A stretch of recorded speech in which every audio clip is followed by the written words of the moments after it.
Well, Ed Murray, he has been in the water with the stingrays. He's gotten kisses from sea lions, and now he's on a boat. Man, he's all over the Oklahoma City Zoo, That's isn't he? right. He's been having a great time while he finishes up his series at the Oklahoma City Zoo. Check it out. A lot of people don't realize how large the lake is, and they get a new perspective entirely on the zoo whenever they come out here. Chad Huntington is the pilot for one of the two safari voyage boats that ferry passengers from one end of Zoo Lake to the other. It's the best shortcut at the zoo. It allows you to get across in 8 to 10 minutes what would normally be a 20 to 25 minute walk. The elephant exhibit is home to one dock and Aquaticus is the other, so it makes for a natural transition between shows, for instance, whenever there's an elephant show and the sea lion show. And then also people find on hot days, as you can tell, it's a little bit cooler here than it is actually on the zoo grounds. So on hot days, it's a really nice, cool shortcut from one end of the zoo to the other. This boat is awfully quiet. It is fully electric. We like to say that the only pollution that these boats possibly are going to put off is if somebody spills a lemonade or drops some cotton candy on the deck. This is the same company that runs the boats on the Bricktown Canal, and in both places, the pilots share information about the area. This lake existed before the zoo existed, in fact, and the zoo was built around the lake.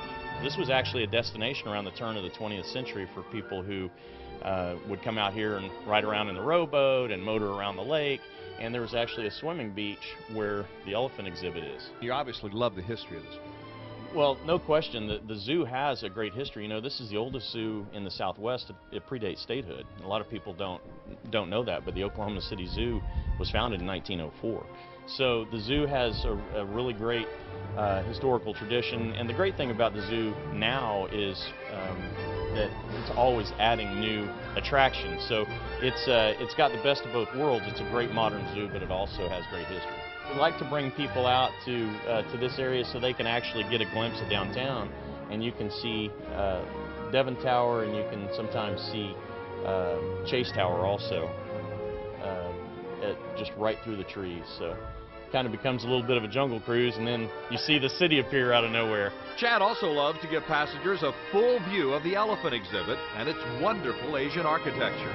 It's a relaxing break during a full day at the zoo. If you see the little low building with the green roof and the chimney, that was actually a historic building that was on the zoo property, and that was the bathhouse for when this was a swimming beach on the lake. So that predated the zoo, and what's really pretty nifty about that is they've converted that into Zooseum, which deals with specifically the history of the zoo. So people can go in there and see things that they remember from their own childhood.